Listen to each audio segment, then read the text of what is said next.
What's poppin', Tub Nation? Welcome back to Tub Takes. This is the VGC video podcast where we go over what's been making waves in the VGC scene. Today, I'm joined by my co-host Adi up top. How you doing? Hello, everyone. It's good to be back. Last episode before Worlds, and then yeah, we've been talking about Worlds for like the last 2 months. It's exciting it's finally here, and we got some banger guests as well. We do. We have honestly almost the third co-host overtaking ESM. I'll have to look at the stats to see if Nails has been on more or ESM. Big question there. But Nick, how you doing? I'm doing okay. Excited to be going to Worlds this weekend. It'll be a good Anaheim time. again. I think you and I are the only two that competed at that World Championships. That'll be a subject for later. Just the two of us. We played in finals. No. Yeah, that's how it went.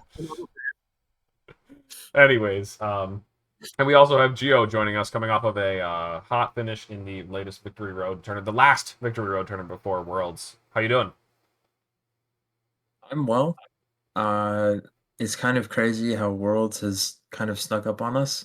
It feels like just a couple weeks ago that we were in New Orleans, but this last month and a half has kind of came and went really fast. And I don't know, it's kind of crazy that everyone's going to be in Anaheim in a matter of a couple of days. And the most important tournament of the season is like just before us. Are you excited for it though? I'm looking forward to it for sure. Good. I've never been to like a West Coast Worlds. Even though Honolulu is completely different subject, but that would be fun because I started going to like Worlds 23, 24, and now 25. So it's my first like mainland US Worlds at the very least. Yeah, I don't know if that's more or less exciting, I guess, personally, but I'm with you there. Like, I mean, I spent some years in Southern California when I was younger, and like I know the area of Anaheim decently well because of that. Oh, nice. So like it's at least exciting for me as a person because I have experience of like being in the area. So there is that. Yeah, I've said this a couple of times, but on the show for people that have listened before, but I'm not terribly excited for Anaheim just because of Worlds being there in the past, as I had mentioned, and I don't know, I didn't really have any particularly noteworthy experiences while I was there because I'm not interested in doing Disney World, which, as far as I know, is like the biggest thing that they got going on there. I'm hoping to, always make up for it by just getting good food. Like, that's the best thing you can do in any city if you're not really sure what to do, is to just look up the most unique, interesting food places you can go to. I don't know what those are, and I'll eventually get around to it, but that's going to be the goal for this weekend. Nothing. But go ahead, Nick. Unique. Yeah. So, I mean, the Southern California has good food options. I think last time we were there, I got mod pizza. Thrilling, right? Mod pizza's like everywhere. It's just a very common chain. That's all I remember. But yeah, I think I guess before we launch into all the topics of stuff, of course, this is going to be posted on YouTube tomorrow. So if you'd much rather listen to this over there, or if you want to download it for your flight potentially, !YT in the chat. Not currently working, but Adi's YouTube channel is CK49. So just type in CK49 on YouTube and you should be able to find it there. Yeah, if you have any questions for us, do put them in the chat. We'll be reading as we go along, and otherwise, leave us some comments. Oh, I guess it just doesn't like. No, that's just me. Oh, you typed that it. was That was not a bot. Not a bot. Okay. Yeah, and also leave us some comments about. I guess I don't know what would you want the comment to be this time, Audi? Who's your smart money for Worlds? You got to call your shot. True. Twitch chat, leave those when we get to the smart money, and otherwise, yeah, YouTube do mention them now because this will be posted in advance. If you call it, then you called it. It'll be like ingrained there. You'll have proof. All right, but yeah, we'll talk a lot about Anaheim and the World's experience and stuff a little bit later. Right now, we're actually going to talk about the Road to Anaheim final stretch tournament that Victory Road held. We talked about this last week leading up to it, but it did have a prize pool bonus thanks to Carlos, of course. Carlos Caballo, thank you so much for your generous contribution to the prize pool. Tarn ended up taking it all over Geo here in the finals. And Gio, I think you've been playing in these almost every weekend. I feel like I've always been seeing you in these. So how did this one go? How did it feel? Um, I don't really know how to put it into words. I mean, it felt like all the others in a sense. I feel like a lot of other players that you would normally expect to attend these just didn't play this weekend. So like there was that. Like a lot of like Worlds competitors as well didn't play, I feel, Mhm. as well. So even though like the attendance I think was pretty similar to the others, and for the structure of these, we've typically had like 7 rounds day one. I think for one of them we had 8, and Right. then it would be followed by 2 rounds and then a top cut. Um, so I like there wasn't anything like too insane about this tournament compared to the others, but I have been playing in these pretty frequently, yeah. And would you say that they are like a really good source of practice? You feeling like it's worth it? I mean, I Worth its think fun, I or think it's very like I think it's one of the better mediums of practice. right? Like I think that of course like practicing against if you want to like against friends or whatnot is always good, but playing against like in a tournament environment, right? Like in a tournament field, you're gonna be playing against a lot of random teams, right? Like Right. you're gonna be playing against maybe 25 to 30% of teams that are like encompassed as like under the meta game, and everything else is gonna be outside of that. Maybe like a little bit more, a little bit less, just depends on what kind of matchups you pull throughout a tournament, but like generally in that range is what I would say. And like you're gonna play against things that aren't in like the top 10 to 12 teams or whatever, like the most notable ones, I should say. Mhm. And I feel like tournaments like these help with that at the very least, right? Being able to have experience playing into things that you aren't like having a lot of reps into, that you have to kind of like improvise or navigate on the fly, Mhm. stuff like that. No, that's a good way to put it. That's not a thing that I had considered the Victory Road tournaments to like really be giving the players is like that random matchup experience, because I think yeah, a lot of people, myself included, have a tendency to focus on exactly the first place teams from several different tournaments or whatever, when Sure. people will Yeah. run a whole lot of different stuff. So yeah, it's good to broaden your game plans and not follow a set script against, you have to be able to go off script when you fight something that isn't exactly as you had practiced, like you said. Like that. And then also, this was something that I definitely wanted to talk a bit about with you leading into the World Championships. Obviously, you don't have to reveal what you are or are not bringing to the World Championships, but just with this season, you've mostly stuck with the same team for the this team at pretty much all the different major tournaments. I think you did it at Portland and NAIC, if I remember correctly. And yeah, I guess. I don't know. Do you think that there's no like correct answer to this question, of course, because we've seen success from new teams that catch the meta off guard. We've seen success from teams that people expect and they still win because they're just strong. Um, do you still generally fall more into that second camp of just sticking with something and learning it, or is it just because you really like this team? What's led you to sticking with this, basically? I've been asked this question a few times very recently, actually, Yeah. and I think that like there's a few factors. Um, Number one is like the formats, like the duration of the formats are like much shorter than they used to be in the past before Scarlet Violet. And so like Hmm. there's a little bit less value with deviation in like your like deviating from your experiences. I think that there's a lot of value to that still though. Hmm. Um there's like it's all personal preference and comfortability at the end of the day. And I think that like the more I've played the game over the years, I feel like my opinion on like team decision alone has weighed less over time.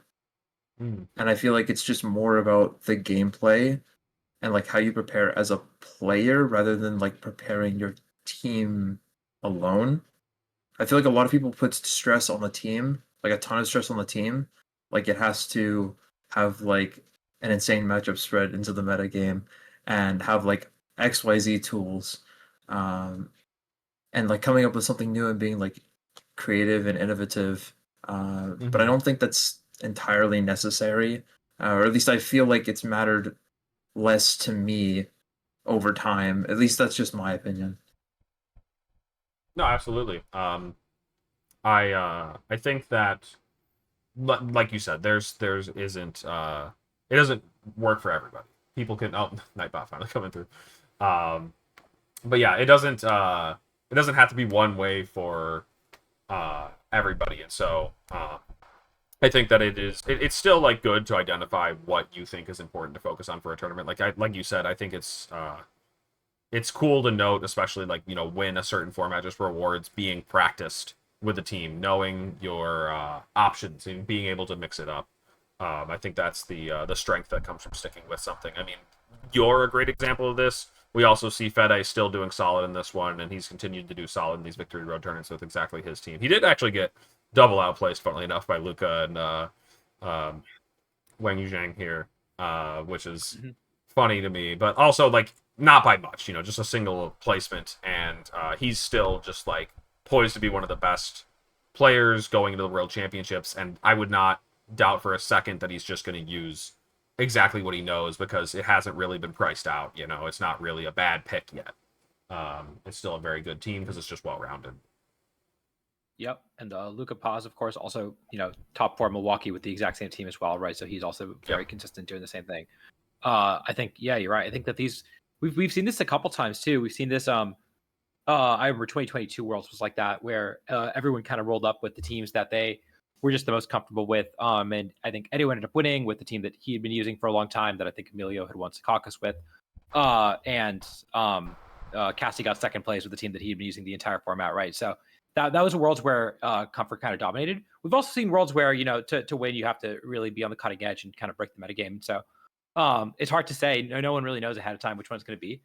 Um, but Mhm. yeah, you've been doing so super consistently well with this one team, and so um, I could tell if it is one of those worlds where you got the meta call, then you've been on your A game recently. Yep. I'm looking at this Maridon line. I'm getting distracted by it because just like 13 through 4th is just Maridon, but it didn't take the top 3 slots, so there you go.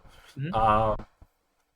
The Taran team is not brand new as far as I've heard as well. I believe Matty Moo ran something very similar at NAIC to this one, and so with some minor updates there. Still, just another variant of Shadow Rider Zama. You got to be ready for at the World Championships. If it's not one, there might even be not. There absolutely will be some new one debuting at Worlds as well, and we'll all have to wait to see how well it does. But uh, yeah, that's something to watch out for. There was some questions in chat that I wanted to bounce back to because it's relevant to the discussion topic now. Big Boy Blue said, "What archetype has the best chance to win Worlds, and which would you say is the sleeper pick?" Maybe we go around and we'll all give our quick thoughts on this one. Like, I feel like the best one for me is just a very boring Shadow Rider Zamazenta, not because it's just the strongest, but it's the most diverse, as we've been kind of like talking about, complaining, whatever you want to say. It has a lot of different versions, so there's a lot of different teams and a lot of different players using it. And then as for a sleeper pick, I guess I'll go with Groudon Ice Rider just to like pick something kind of fun. Groudon still a pretty cool Sun Pokemon, and maybe it'll dodge some of the Koraidon counterplay. It looks like Koraidon it did okay here. Besides Geo, let's see. Yeah, there's 2 in day 2, but it's not seeing. I mean, it's seeing like a decent amount of usage, but maybe Groudon's the one that like gets around people's typical Sun counterplay. We will definitely have to talk about this 4th place team when we get to it. I'm gonna throw it over to you, Adi. What is your favorite and sleeper? Yeah, I think that there's a pretty clear big 3 teams in the format with Shadow Rider Zama, with Ice Rider Miraidon, and with the Miraidon Lunala. I think Miraidon Lunala after Japan Nationals, after looking at even like this Victory Road Tour, has been so consistently doing well. Won NAIC. I think that looking at the teams that I think players are going to bring, the best players in the world, both the best Japanese players, the best European players, both seem to be bringing Miraidon Lunala. And so based on that, I think I'm going to pick that to win Worlds. Okay. And what's your sleeper? What's my sleeper? I am going to go with. I'm just going to pick Geo. I'm going to say that there's a couple really good players. Geo being one of them. Is probably bringing Koraidon Lunala to Worlds. And so I think that could be the call. Again, And based Wolf, on dude. If Wolf based sticks on with play. it, Well, yeah, and Wolf. So if I'm betting on Wolf and Geo, I feel like I've got pretty good odds for one of them to do well. man. Actually, we haven't had Geo on since that. I want to bounce back, or we'll come back to it. But I want to talk about that match against Wolf in a bit after this subject, though. So Nick, what is your picks? For the favorite, you gotta go ZSR. Just Yeah. been the most. It's like Shadow Rider does the most unfair things in the format, and Zama is the best pair with it. And for a sleeper pick, probably, am I allowed to just say Miraidon with a weird guy, and leave it at that? I think Yeah. so. So Groudon Yeah, then. What maybe are some of like the weird this one. guys you're thinking of? So like Terapagos, Groudon, those guys Yeah. are both interesting. Like I think Groudon Shadow Rider is really weird, and I'm not totally sure what it does. But Mhm. like that could be okay. Just like Groudon without Wait, did you Ice say Rider. Groudon with a weird guy or Miraidon? All right, no, sorry, I said You get Miraidon yourself with a mixed weird up. guy. Yeah, I'm getting myself mixed up. But yeah, just like a non-standard Miraidon pairing is All right. what I'm saying as my Okay. dark horse. Good pick. Gio, what about you?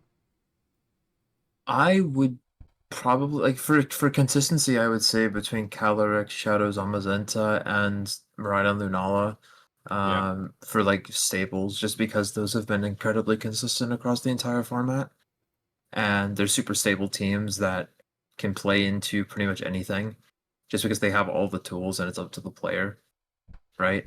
For sleeper picks, I would say between Miraidon Zamazenta and Koraidon Calyrex Ice. I think those two compositions are very interesting, and they have a lot of like anti-meta aspects to them that could favor those teams pretty well going into the World Championships. There's a lot of diversity in teammates for those as well, or like particularly with Miraidon Zamazenta. With Koraidon and Calyrex Ice, you see a little bit of variation, but not too much. It's more so in like the small details, not with like the macro aspect of the Pokemon, but more like the micro with like moves and items and EVs as well to an extent. But like with Miraidon Zamazenta, you have a lot of flexibility in the Pokemon that you can select and like how you want to play based on your style. Uh, and then I did want to ask about the set at Nats. Not so much about actually what happened in the battle, because I know that you guys played Sure. almost like a mirror, you and Wolf. But it just kind of like, what was it like with that crowd? Just how did that feel? Well, so the entire set was kind of like just a normal set to me for the most part, Right. because I didn't really treat it any differently than anything else, because I think that like I didn't feel like it was anything different. Like a lot of people always said to me when the topic has come up, where like people have asked me like who I have played before, who I haven't played before, like throughout the past couple of seasons, it's been a topic of discussion, like during regional weekends with friends, and like I've been at like the same record as him a number of times, like many times before, but we just never played. And it was funny that like the most unlikely time for that to happen was like the one time that it did, because there were Right. just a larger number of players at 5-2 at NAIC than like any other tournament record that I've been at with him before. So there was that. And then the game one I also felt like I just completely threw away after being in like such an amazing position. So I was just kind of focused on playing my best game, and then after I was able to win the game two, that's when I could kind of feel like everybody was kind of done with their matches, and like the stream match I think was wrapping up at that point too, Justin versus Co. Did 1 and 2 And go then kind of long? Would you say? yes, the game 2 went. I mean, both of them lasted like maybe I want to say around like 8-9 turns. Mm-hmm. But like there were also like there was also a lot of waiting and animation times. Like the time between the games was also kind of extensive as well. Right. Even when the game was over, like I was still thinking about what to do for like 3 or 4 turns before the game concluded. At the end of game 1 or something like that. I don't remember the exact specifics of it. But like going into the game 3, I could kind of feel like people lining up behind me. Mm-hmm. Because there was like a photo that circulated online of it where it was like us two playing, but then like I just wasn't visible at all, even though I was tagged in it, which is kind of Yeah. funny. Um, The crowd I is found it so big. amusing. I wasn't like offended or anything. It's fine. Right. Yeah, it was kind of tricky. Like I didn't feel like the matchup favored me at all, to be honest. I felt like he had more tools, and I feel like both of us felt like we weren't playing our best either. It, I mean, we both I think played quite well, but we were maybe playing like a bit too safe at times, where we could have capitalized off of an opponent playing uh, a bit too like transparent or like obvious about their game plan. And I personally feel like I could have improved a lot upon it. Mm-hmm. And it could have gone either way. Uh, like there was a bit of like luck either way, which I think personally like evened out. It was kind of because like I had a miss and then a 3-turn sleep and then I had a 1-turn wake So later a on little in the back and game. forth. Yeah, like in the game 3, I had a miss into like 3-turn sleep, and then I got put to sleep again after I woke up, and I got like no value for like the first 4 turns. And then I had a turn 1 wake like later on in the game, and I was able to 2v4, um, which I didn't think was like really possible, but I was able to get like 4 or 5 turns correct in a row, which Mm-hmm. I needed like the first 3 of them, and then from there it was just about not getting like a Moonblast special attack drop. Yeah. You just needed to And close it then out and if I make got the the scene. drop, then I would have needed a flinch. But I didn't get Oh, the got it. drop. So that's how it turned out, yeah. I think the best bit of advice from that set is just like how you said you tried not to treat it like anything different, because I think a lot of people like focus a little bit too much on the stakes of the set, who they're playing, when like who you're playing definitely weighs in because you have to consider, what level of plays they're capable of coming up with. But I think in terms of like, if you're going to a tournament and you want to believe that you can, you know, win the whole thing or like go deep, make day 2, whatever, you have to be able to beat almost anybody. And so you should never go with like a defeatist type of mindset, even though obviously Wolf is the most accomplished player in BGC. It's definitely good to just keep a level head and just say like, I'm going to play this game like I would play any other Koraidon Lunala matchup that I would against a strong player. Yeah, I He's mean, playing this. what's up? Go ahead, Oh, Nick. You go yeah, first. he's playing the same game that everybody else is, Exactly. That's and true. all the same rules apply. Like, Yeah. you've played practice a lot, and just trust your lines, trust your prep. I'll say what If you Nick can't trust is that, what can you not trust? saying, which is that he's like lifetime 5-1 against Wolf or something like that. I don't Lifetime 5-0. I haven't lost, but know. I wasn't gonna bring it up, but since you did, I mean, Adi, what is your record against Wolf? Is it 0-1 or have you played him more than once? It's 0-3, dude. No! It's real bad. Yeah. I, worth I noting that one most of those losses I had beaten Wolf in the tournament in the same matchup. no, don't yeah, say and that. the and the and the other one was the very last round of San Diego where we were the last game going on, and everyone remember that one. was waiting for us because we You played sudden disconnected death, I right? was at the there. very end of the game. I Yeah, was watching very end of it. the game, we Yeah. disconnected. I had him dead to rights, but I might have lost on timer before I beat him. Oh man. So it's been a couple You tough bubbled losses. in anyway at I did 32nd, bubble right? into top cut, and then I had to Yeah. play Yeah. Emilio immediately afterwards. Yeah. And then I played Wolf in top cut the next tournament. So yeah, yeah. 0-3 against him, and I hope And I then dodge him at Worlds. I know you were talking about how you got to be ready to play anyone at Worlds. I'm sorry. I want to play. I want to dodge. I want to dodge Wolf. I want to watch. Hey. I want to dodge all the other world champions.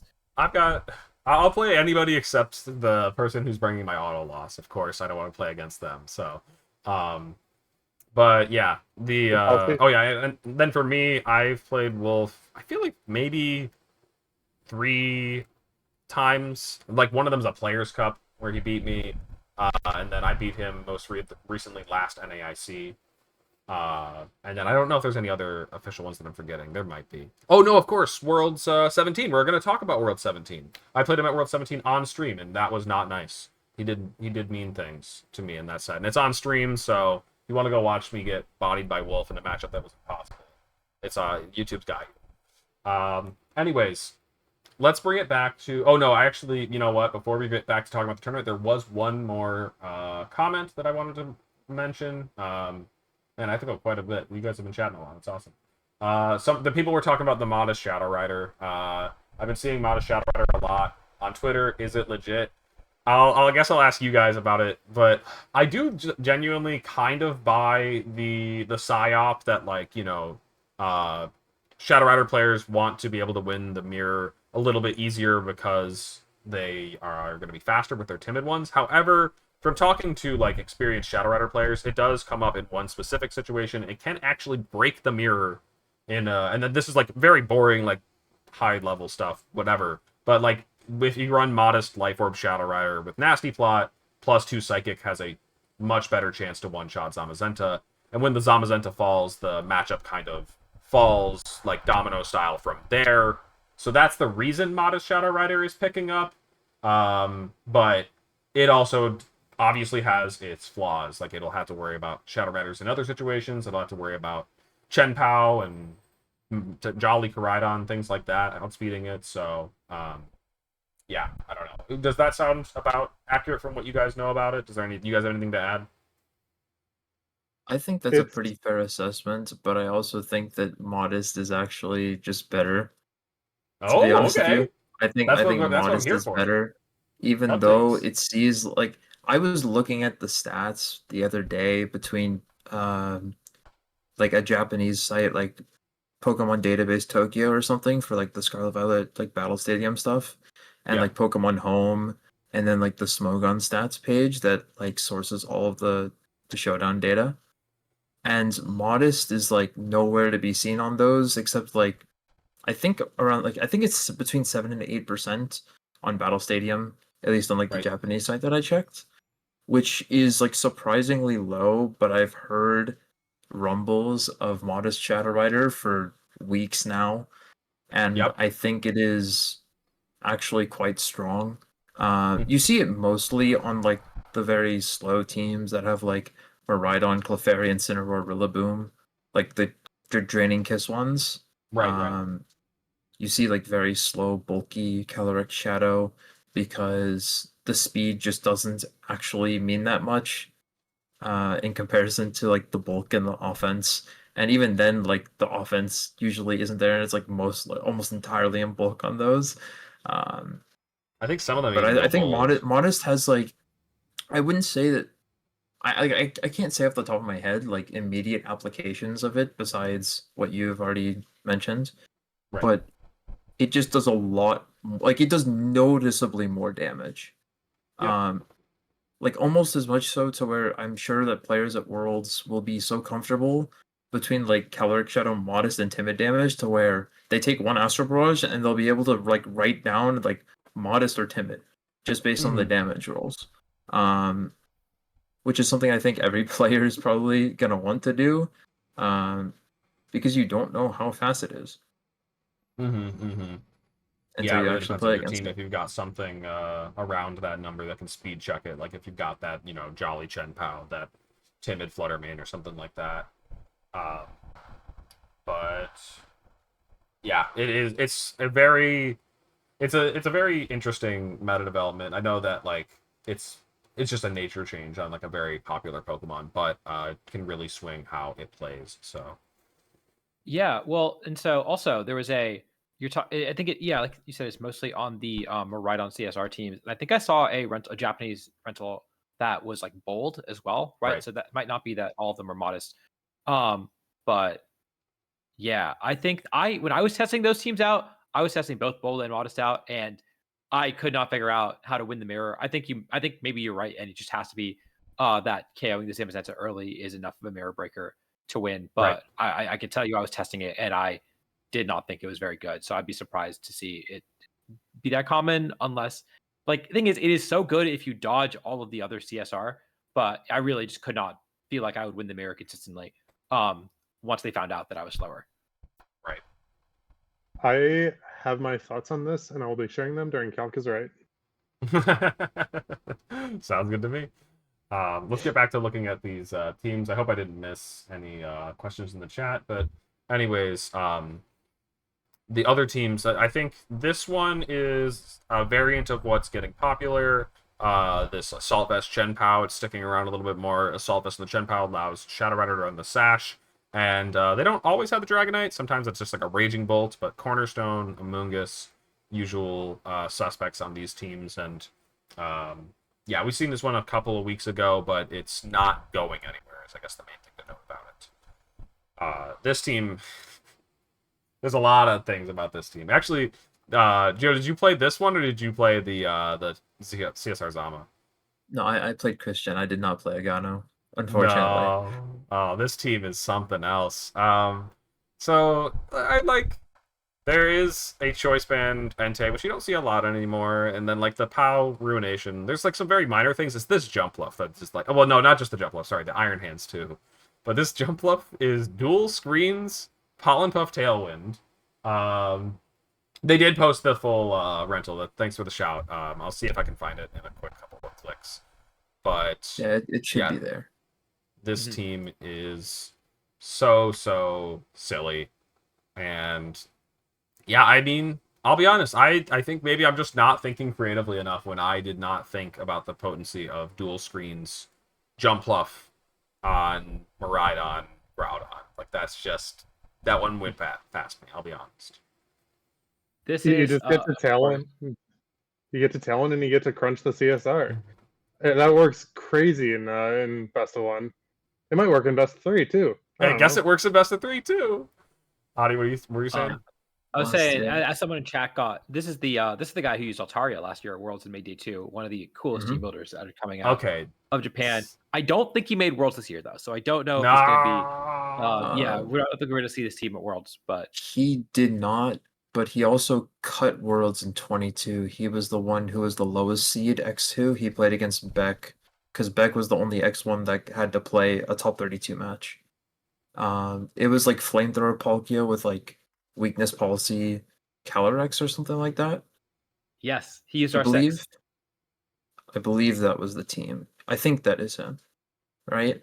Wait, am I? Yeah. I think he got 26th. Matoki Agano, 26th. Oh, there we go. Although this side doesn't have teams, I believe, right? So I don't know if I'll be able to get any more info than that. I think he made it public at one point. I could check Nimbasa City post, maybe. Not going to Worlds though. Or so if you tragic. want to. That is this is just so cool though. And yeah, I mean, I guess if you really wanted to dig into it, you could check the Battlefy bracket to see if it went to 3 or not against Taran. But I'm just kind of curious if they got it close because that team is so interesting. Looks like Pokemon Ranger Emerald's got the hook up here. Yeah, there it is. Yeah. With room service in the Palkia. Okay, I was right. Yeah. Yeah.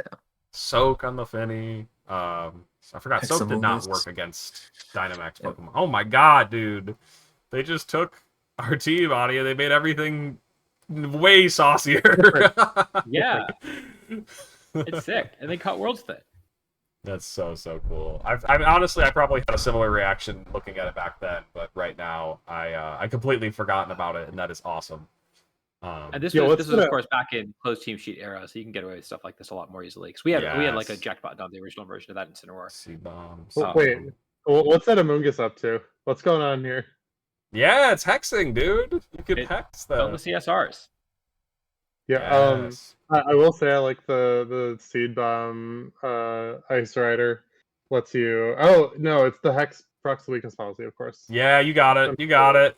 Polypuff can't proc weakness policy, Okay, despite yeah. being super effective. It will heal you. So that's kind of beautiful. Yeah, I Gilgamesh had also the same thing as well in that you format. side hex the Calyrex, then you max Seed Bomb to turn off whatever terrain they set up, and you can spore stuff. That's beautiful. Are you side hexing, or are you side shadowballing, or are you side U-turning, or are you side flamethrowering? The choice is yours. I would recommend not side hypnosising. That might not help you. But Sounds yeah, super it literally. though. Let's see. So that team, very, very goofy. Now, a lot of the things that we talk about here when we talk about results is how much they're going to have an impact on the metagame. I don't imagine a lot of people will be running this at the World Championships or teams like it, but you might find one person who saw the full team be posted for it and say, I got nothing better. This team got top 4 in Victory Road. Let's have some fun. Let's see. Still using MDB team. Fede. Hoj still using Hoj. Fede, literally. Another variation of like the Kazuki team from NAIC. Maybe just exactly that. Yeah, a little bit different. Give us specs on that one, but let's see. Yeah, I don't know if there's any other teams that like really, really stand out after this. Definitely some teams that maybe are like close, but not quite. An example of like a sample team, but I'm looking at this Valiant Chi-Yu stuff, but I don't know if I have a lot of faith. I mean, that general build had success early on in the format with Hearthflame. Right. I'm pretty sure Zachary Weed went like 10-1 at Milwaukee and then lost in top 16 with like these 5, but it was a Hearthflame. So it's been around. But it has Life Orb Miraidon, which is like a relatively new adaptation in the metagame. Like some people go like full offense. Some people have actually gone really bulky Life Orb, from what I've seen. Kind of just depends on the player. I know that Yusheng Wang has also been using Life Orb Miraidon for a while. I think he used it at the Vieira Cup last month. On the like classic Miraidon Lunala team. And I believe he used it here as well. So that's like another thing to note. Yep, there you go. Okay, yeah. They have Dazzle as well, no Volt. I actually didn't know it was Dazzling Gleam. Right, I usually see the Volt there. Yeah. But yeah, it is very strong. And I know that maybe Hoj wasn't exactly the person to start it or not, but I know that Hoj is one of the most prominent teams featuring it right now, thus Life Orb Miraidon. So it is definitely going to be in the rotation for people at the World Championships. You got to have an idea of what you want to do against a Miraidon that can actually protect, because most other Miraidons can't. I think the Hoy Nielsen brothers just got tired of using Fake Out into their own Miraidon. And they were just like, what if I don't have to? Yes, yep. Yes. Okay, so yeah, now we're in the teams that didn't quite make day 2. Turner Disc Miraidon, of course. Yeah, that's what I'm thinking about when I think of teams that need to be able to beat at the World Championships. Alolan Raichu right there up with it. Instead of Whimsicott. What's the set at least? Smash. MDB is going to have to update his tier list with the Raichu. Oh, yeah. Wait. I can't remember. Was that official tours only, or did it include Victory Roads? No, it included Victory Roads every single day too. Okay. Yeah. We got Milotic and stuff like that. Azumarill coming in from Victory Road. Yep. Yeah, this one's even more boring. Last time we had some cool stuff, at least making day 2. This one, it feels like if anyone has anything, has cooked anything up, they're keeping it hidden before Worlds. Yeah, I'm with you on that. And so, with that, then I guess let's go ahead and talk about the upcoming World Championships. And we're gonna talk a little bit about the players, we kind of talked about the metagame already, but we'll kind of like briefly cover things that you gotta be ready for. Adi, I think, did a very good summary of like what the big 3 are, which is like Miraidon Lunala, Shadow Rider Zamazenta, Miraidon Ice Rider. After that, there's like probably 5 to 8 teams that can probably make up like the next set of teams. If they're in the right hands as well. Swordfish might not be a top tier team, but if you're playing against like Kian, that's somebody to watch out for. with a strong team. And Geo, you might be the same exact way. Another example of I might not be afraid of most Koraidon Lunala players, but if I was playing against you, I might sweat a little bit more. But yeah, Worlds is this weekend. We did the draft just last weekend, talking about some of the players that we thought were going to do well. And yeah, I guess first off, also kind of mentioned earlier, but Anaheim did have the World Championships previously. I think we're at the same convention center. I would have to imagine we're at the same convention center. I didn't actually look into that part yet, but Nails, you and I were at that one all those years ago. Adi, what were you going to say? I was going to say, you guys have been there. Tell us, what are we supposed to do in Anaheim? What is there to do? Yeah. So Okay. they've got a bunch of stuff set up at the convention. Like you've got the Pokemon Center. They've got like a bunch of side events. I don't think there's really anything going on outside of the world stuff. So it's really not a very great city to unless you want to go to Disney is there, and it is something to do if you have a couple $100 a person to spend on day tickets. Yeah, and I just looked at a map. Disney is like right there. It's like right across the street from the convention center. Yeah, it is. So you can play the ZA demo. True. I actually don't think I will, because I already know I'm going to get the game and I don't really need to know more about it. But also the lines as well, probably going to be crazy. Yeah, I think... what was I going to mention? The most fun thing that happened at Worlds in Anaheim last time is not something that's going to happen, which is a celestial event. There was a eclipse the weekend of Anaheim on the Sunday. And that was actually... It was kind of like hilariously cool timing, because it was the first Worlds of Sun and Moon, and so like having a eclipse, a partial eclipse or whatever it was, that weekend was dope. Like I remember me and Gina going outside, looking at the leaves, get all the like funny shadow shapes or whatever, staring at it with my bare eyes, no protection, just because that's what you're supposed to do when the eclipse happens. Like it's covering it. Of course you're going to be safe. You're not actually looking directly at the sun. No, Exactly. don't do that. Do not do that. But also, there's not an eclipse at Worlds this year, so as far as I know. But that was really cool. I don't know if they're planning any kind of cool celestial events that somehow tie into Scarlet and Violet. Maybe they'll bring out that I don't know what the car company is. Is it Toyota? Who's making the Koraidon bike? They'll bring out the Koraidon bike, and maybe you can ride it at Worlds. Because I can't really think of anything else that's like Scarlet and Violet themed you could do at the World Championships. I wish. That'd be kind of sick. It was Honda. Well, Honda. It was Honda. Got it. I just double checked on that. Yeah, I just guessed. But yeah. Otherwise, I'm excited for as far as high level Pokemon. Adi, go ahead. I was gonna keep talking about Anaheim, because it seems like as good a starting point as anything. So I guess to start things out, which airport are you guys flying into? Because there's a bunch of different airports that you can get into Los Angeles area with. The closest one, Santa Clara, is that the closest one? Santa Ana, right? Santa Ana, that's the one I'm going to. Yeah. Because that's the one that's really close by, and then Long Beach is also close by. I'm flying into LAX, which is the biggest airport, and if you're flying internationally, you're probably flying into LAX. And I don't know if there's a good way to get from LAX to Anaheim, other than just taking a 45-minute Uber. If anyone does know, in the chat, yeah, I mean, there's there's public transit that takes like 2.5 hours, I think, but it's not. I mean, it's just riding on a bus, and the buses are fine. Yeah, I think there are some shuttles, but I don't know how reliable that is to get there in a timely manner. So I don't know. Yeah. Good luck to those doing that, though. I was gonna say Thursday is, of course, check-in day. That's gonna be when this all kind of kicks off. We'll be getting Worlds kits and stuff, which we kind of saw most of that stuff as well already. There's a shuttle from LAX to Disneyland. Okay, I guess that might be good enough for you. That's true. You can kind of use that Disneyland thing to your advantage. But yeah, I don't know. This is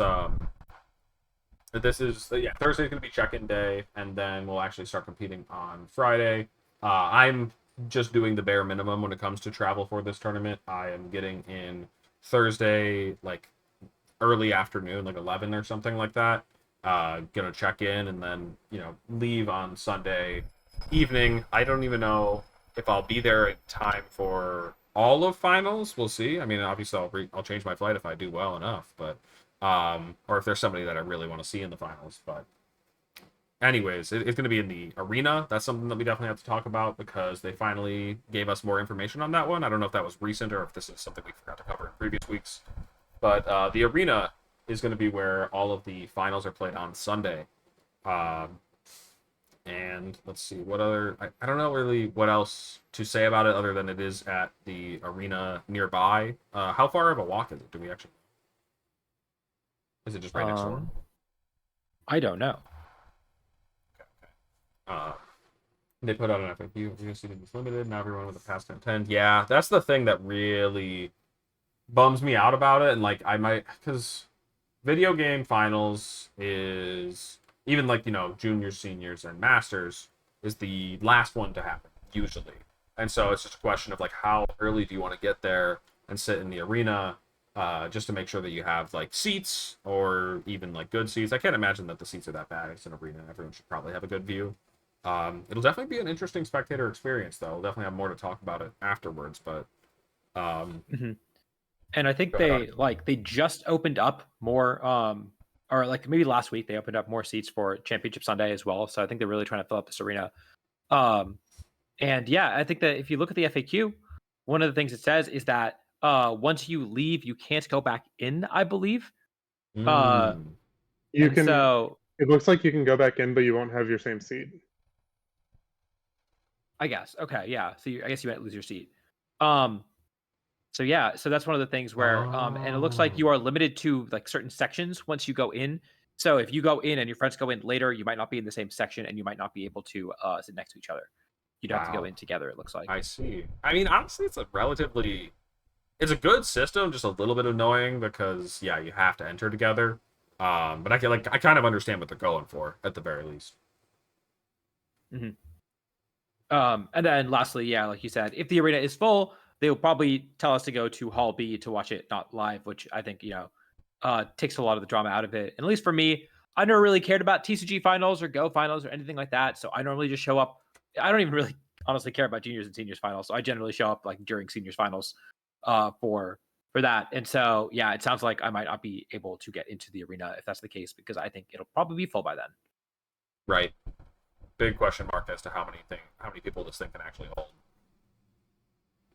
Yep. Is it letting in people? Only people from like the actual tournament can go, right? Like from the actual event, I would assume, like actual spectator passes and stuff, or competitor passes. Okay. Yep. All right. Well, yeah, the arena is gonna be super weird, super interesting, but yeah, and then I guess what other things are there to talk about Anaheim, because it's just like so well interesting. I noticed that there are side events. We want to talk about that if you do scrub out. And I'm just pulling it up right now. But I think that the big one is on Friday. If you're there is a Reg H tournament. So if you want to play some Reg H on Friday, if you get knocked out real early, or if you're just spectating, that's there. I kind of wish that was on Saturday because I would have liked to have played in that, but is what it is. Right. I don't know if there's any other cool side events on Saturday. It looks like there's a mystery tournament going on Saturday, but yeah, just I think that last year, some VGC players, they played in a few pods, and turns out the like prizing that you can get from side events is actually really good at Worlds. I don't remember what it was, but it might be worth looking into if you are there. If you get knocked out early, I was definitely considering it. Mm-hmm. Yeah, I personally don't. Yeah. Go ahead, Nick. Oh no, just I was impressed by hearing about the stuff that some of my pals got from playing sides. Right. I know the Yeah. TCG players also big fan of playing sides because, you know, they don't get to play the game IRL at other places, so this is like the best way to play. For us, I don't know, at least me personally, I'm not planning on probably playing in many side events, but like it is kind of like a damned if you do, damned if you don't situation because I don't really know what I'm going to do outside of Anaheim if I get knocked out of the tournament, but I also don't know what I would be doing in the convention hall. Probably just watching high level games because I do at least still like watching high level VGC, even if I don't really like the format Regulation I. But yeah, let's go ahead and talk about smart money and about players to watch out for at this World Championship. So I only pulled up 2 tournaments for this one because I don't know, it's Worlds, and I think that in general, like we would have to review the whole season of like events in different formats that we've had to like truly get a grasp of who you need to watch out for the most at the World Championships. But it was I thought it'd be kind of fun to just take a quick look at Worlds in 17, the last time it was in Anaheim, and see if any of the names are players that we still expect big things from. Maybe they can do it again in Anaheim. Starting off with Ryota, did Ryota qualify? I actually don't know the answer to this one. I feel like no. No. It was yes, right? Oh, I thought All right, For well, you know what? Worlds, I don't think he did he didn't qualify. this year. I don't think he did. Um, I think he made it to I- like the first stage, like past the like online qualifier to like the 450 like 500 player tournament where it cuts down to 64, like the Right. main online tournament. I don't actually know if he made it to that either, but Mhm. he wasn't one where's of the the list of everyone who made 64. Worlds? He wasn't one of the 64. Okay. There's a list on the official site, and then there's also No, the you're right. Victory He's Road not one. there. I was just gonna Sam. say nobody picked him in the Tub Worlds draft, and so surely we wouldn't let somebody that good go unpicked. Surely. So Right? that's why I thought someone had picked him at the Tub Worlds draft. That's why I thought he was going. There you go. It seems like Zelda did qualify. Sam, Paul Ruiz, I know is qualified. Nils would be a good pick. Sebastian Escalante, I think, is qualified. Yep, he is. Yes, And he's I been believe he earned playing his again. invite like in Reg H in like 2.5 months or something. Yeah. Yeah. I think by December he had like 1,500, which is just ridiculous. Between this tournament and the Worlds that we're going into, though, there was like a serious break for him. So he's currently kind of like on a comeback. So that's pretty cool to see, especially because at the World Championships he was using something a little bit stranger, not like terribly strange, but I feel like Klefki was a weird pick at the time. Let's see. Yeah, even Polytoad wasn't seen too much with Golduck. It was mostly Pelipper. Yeah, you're right. Good shout. Didn't he bring Klefki to last year's Worlds too? He sure did. He's a wonder. This is true. Yeah. Klefki one trick. I have not seen many Klefkis Worlds. in. I have not seen many Klefkis in Reg I. I think that me and Sebas are probably the only 2 players that have played multiple Worlds with Klefki. Like that seems like it's got to be a pretty exclusive crowd. I haven't done too much digging, but bringing that on multiple times the Worlds is Chunky Cabbages. You have a really good point. What was the point of Klefki over Grim? I think Grim wasn't for invented each as yet. well, right? Oh, you're saying like to top cut with Klefki? Like each of them have, like both of them have, is what I'm saying. Each once, right? Yep. Because you have this one in 2017, then Nick in 2023.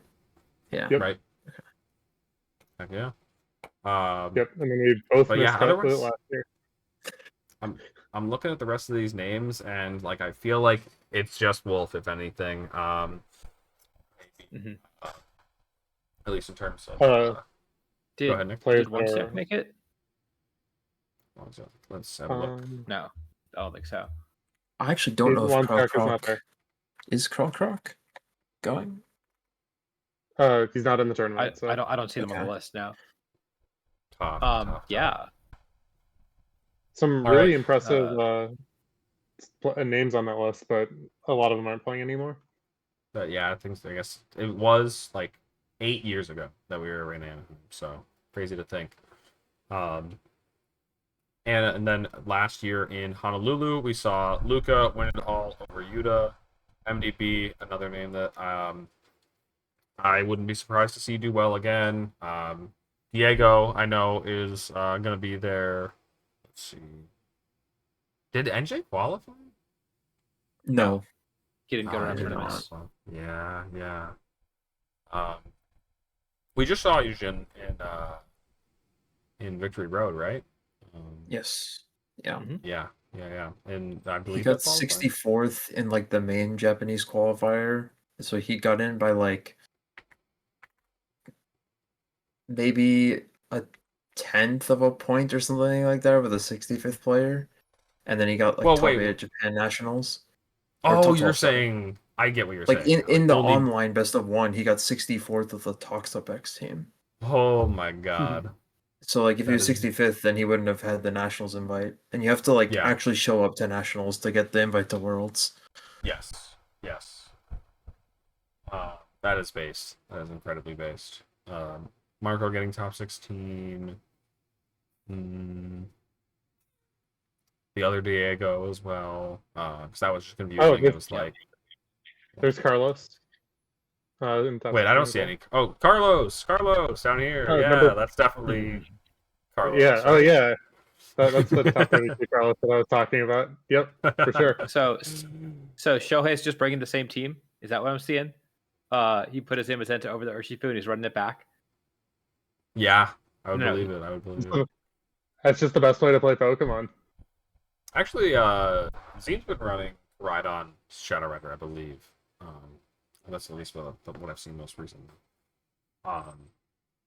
But yeah, a lot of I don't know. The thing is this is just last year's Worlds. I feel like a lot of these names haven't really gone anywhere. I think most of these players did qualify again, besides some of the ones we talked at the top, like NJ. And so a lot of these players still people that I think could do it again. I mean, we're ultimately only going to be picking 4 names for Smart Money. It's not like a whole draft or anything like that, but just so many different players to pick from that it's insane.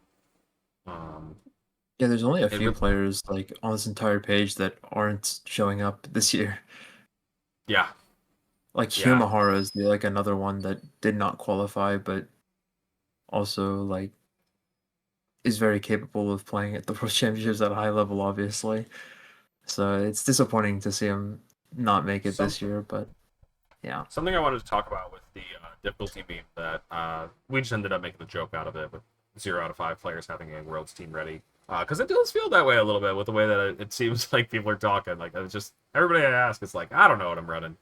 But that said, the actual difficulty of this Worlds, I feel like has to be higher than maybe previous Worlds because of the system we've been put into. It's going to be a smaller tournament, more concentrated, with players that really had to give it their all the whole season to even qualify, just by the nature of this top X invite system. So I don't know. Would you guys agree? Do you think this is like absolutely going to be a harder Worlds to win than like compared to last year? It's never easy to win Worlds, but just apples to apples. What do you guys think? G, I'll throw it to you. I honestly don't even know where to start in answering this question. It's a hard one. I Sure. mean, in terms of like, I don't think any Worlds is like harder than the next in a vacuum. I feel like it like the World Championship or the World Championships in like their respective years, and like it's gonna be the turn with the strongest players, like on average, regardless of true. like what you compare it to. Unless you want to compare it to like Japan Nationals, which guarantees like all their invitees now to Worlds, so it's like the same thing in that sense. But like I don't know. I think that sure the whole idea of like every single person has like met a certain requirement that isn't just a championship point threshold, and it's like a limited number of seats that actually qualify for the World Championships.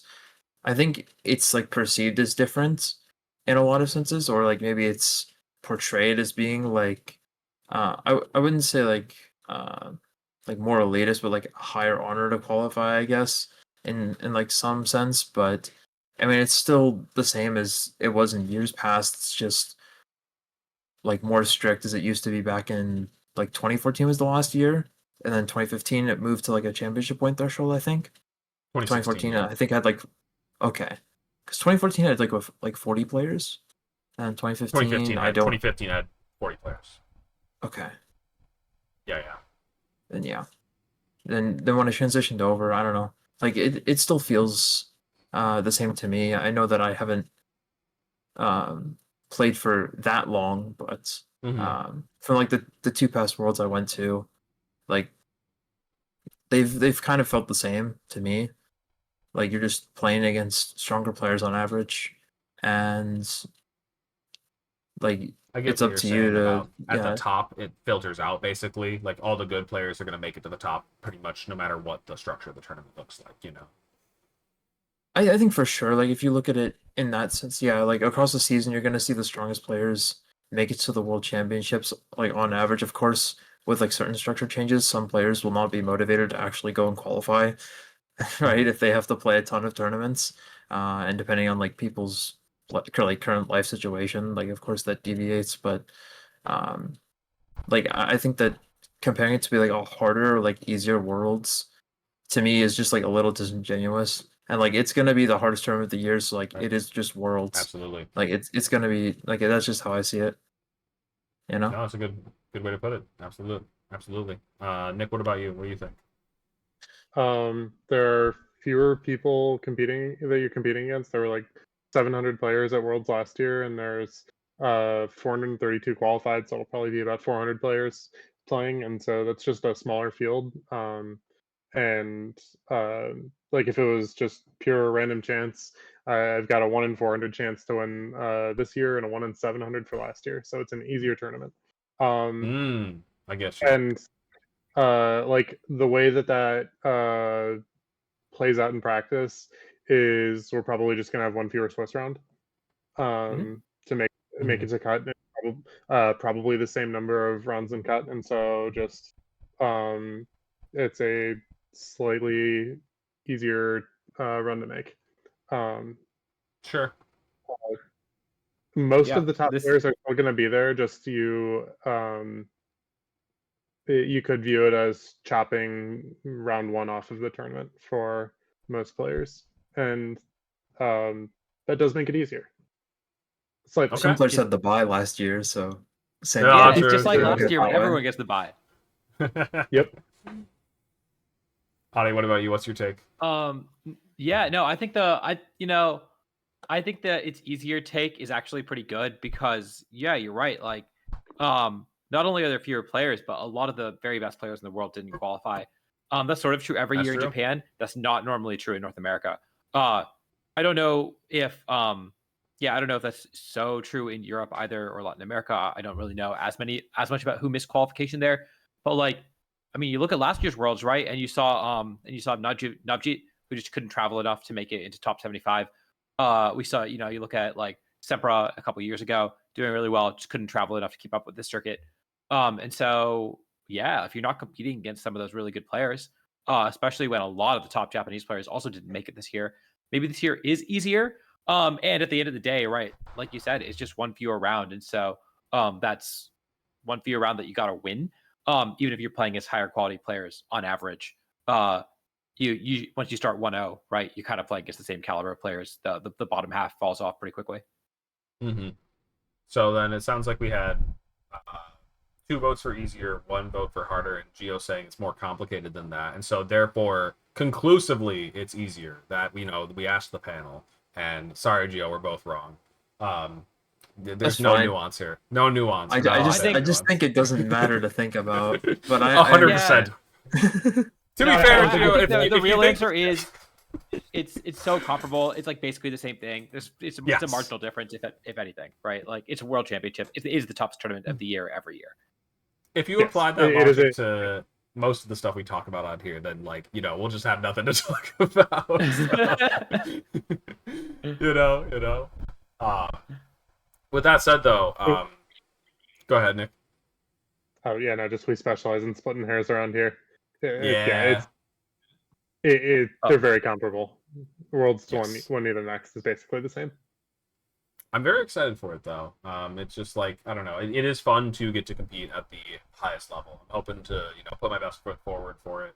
Actually, last year Worlds for me specifically was my best ever Worlds. I made it to the winning in. I didn't quite make it. Lost to Keanu, and that's still like I had like a lot of really good sets at that one, and I felt like also a lot of mistakes. So it's just like of course, looking to improve on that one. Um, Nails, you had a Worlds cut recently enough. I'm sure you want to get back to that, of course. Yeah. Hey, if you win And 8 at this year's Worlds, you'd be in cut. true, true. So I'm sure just everybody just has like aspirations for this coming weekend. It's Yeah. just it's exciting. It's fun to go all out for something, Yep. Yeah. I'm just glad it's here. And in some ways, right? 2 months is a long time to prepare for one tournament, and it puts so much pressure because you spent so much time over the last 2 months trying to get ready for this one tournament, and then you're never going to play the format again, most likely. Hopefully, right? No, So that it's a lot. It's a lot of pressure. It's a lot of stress for sure. At least for me, I normally how I feel is That's Hello? how I feel about it as well, Adi. Yeah, couldn't have said Just- it better myself. He's gone. hello. Can you hear me? Welcome back, Adi. You can hear me. Okay. Whoa. Okay. The throw body. I don't know what happened there. Can you hear me? Can you see me? Yeah, seems good. Yeah, you're good. You're good. Okay. I forgot where I was, but anyways, you guys got the point. Worlds is stressful. Yeah, I'm excited. I'm excited to compete. I'm excited to do my best, and I'm excited to go to the after party. Oh, true. So let's go ahead and pick smart money here. Gio, who do you got winning the whole thing? I am going to take a very, very big shot in the dark here. And I'm going to take Takuya Yonemura from Japan. Okay. The last time he qualified for Worlds, I believe, was in 2017, where he top cut. I believe he got like 16th or 15th. 14th, yes. He beat Ashton in the top 19 match on stream, and I think he got top 48 Japan Nationals with like Caloric Shadow Koraidon. And I'm sure that he's probably just like taking a long break, because there's no way you just top cut Worlds and then just don't qualify for like the past 6 seasons or whatever it's been since then. So I'm going you to think take he's a very prepped? bold shot there, because I think it's boring to pick someone that is within NA or EU or whatnot. And I don't know enough about like a lot of the Japanese region in terms of like players that we haven't seen in a long time. So I like the I'll hot have take. fun with it. I like it. Some Anaheim magic, from the last time. Yeah, that's what I saw. That's why I wanted to look at that one. So, Nick, do you have any good picks? Who are you thinking? So I'm also gonna dig deep. I've got this buddy that I know from Smogon. He doesn't have a ton of results in VGC, but he's really good at random battles, and he's like got some solid Smogon tournament results. He's named Michael Kelsch. I don't know if anyone's heard of him, but he's Michael Delvesti. he's done pretty well at Worlds in the past, and so maybe he'll do it again. I mean, he's 2 for 2 on picking up Pikachu trophies. Hard to say that that's He's got to not a complete pretty the good set. pick to get Gotta back there. complete the set. Yeah, he does have a top 4 and a second. Gotta finish up the collection. If you want a kind of out there pick, I'll go with Takiyanagi. He's a Japanese player, and that's his last name. Because I honestly, Yosuke Takuyanagi is his yeah, name. Yosuke Takiyanagi. Yeah. He top 4 UIC, didn't play at Worlds last year, but did cut in the year before. I played against him, and he just seems like a really solid player, and so that's my sort of under the radar Worlds pick. Adi, what about you? All right, I got Nick. You picked someone who cut the last 2 Worlds. I'm picking someone who's cut 3 of the last 4 World Championships, just missing out in 2022. Hirofumi Kimura, he has come so close. World's runner-up in 2019. Multiple-time Japan national champion, one of the greatest players in the world. I think that he really puts himself in that greatest player of all time contention if he wins Worlds this year. So he's my smart money pick. I would like to see him win. All right. And if I guess if you want my totally under the radar pick, I'm trying to think of who I didn't pick in the draft because I picked a couple other people like that. But I guess player who you wouldn't normally expect to win Worlds that I think has a dark horse chance because none of us picked him in the draft is Marcus Dion. I think he's had a crazy strong season, and I feel like people are underrating him. I think that he has a real chance to top cut Worlds, and from there, who knows where he could go. So I guess I'll pick somebody who has not a very strange tie to this World Championship because it actually has nothing to do with their circuit. I'll pick another Japanese player. I'm going to pick Vieira. Vieira won Worlds the last time we had a top X qualification system. I don't think that has anything to do with their win or anything like that. And then, for a lesser known pick that I won't actually put on here is I'll throw it over to Raghav. I feel like Raghav's still just a very capable player. Who is always building cool stuff. So I said that I talked about him in the draft, and I still think I've got a lot of faith in Raghav right now. So, I will say to add to that, Go ahead. For Shomo Hanami in particular, something really interesting that I've heard is that his two teammates in like Alcana and Kinagawa, they both say that he has like unmatched motivation when he really focuses on the game. Yeah. At least that's what I've heard. And so I think that is a very fun pick in that respect. Right. Because like he truly like really cares about playing at his best every single time he gets the chance, and he's really been focusing this season on it. Like even in the qualifiers, he got like 1740 plus like 3 different times in the qualifiers. And most Japanese people can't even like get that once or twice. Like they do it once and then they just stop, but he did it like 3 separate times. And basically qualified for like the main stage on 3 different occasions, which is pretty remarkable. So I think that he's certainly very strong coming off of getting second at the like Terrafest Vieira Cup tournament with like an innovative team as well on top of that. No, that was cool. And that tournament, watching that one, it was very inspiring. I was just like, this is like, I mean, every time, almost every match, it felt like he was just smoking them. So it was really cool. You're picking Wolf. I see some people. Yeah, definitely leave yours in the chat now if you're watching here on Twitch, or make sure to comment it on YouTube. Put your smart monies for who you think's going to win this one. Wolf has definitely been very quiet. Of course, he's going to take the World Championships very seriously. Of course, he's done it before, and he would love to do it again. So, but also, I would love to win Worlds for the first time. Maybe more than Wolf wants to win it the second time. So, whose love is stronger? We'll have to find out this weekend. I don't know. Wolf has the world champ diff, so I think he really wants it. I think he might want it more than me. No, but what if we combine our want to win the worlds? You know what? Never mind. Good point. Fede Who do you think Marco wants to win Worlds the most? That's what I want to know. Who actually wants it the most bad? How do we quantify this? What do we even? We're not quantifying. It's all vibes. Who do you think wants Worlds the most?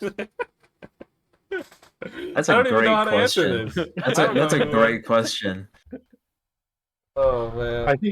I think it's someone who didn't qualify. Yeah, maybe. That actually might be a very truthful answer, though. Right. Like, that might actually be the correct answer. Yeah. It's you watching this. You're the person that wants to win Worlds the most.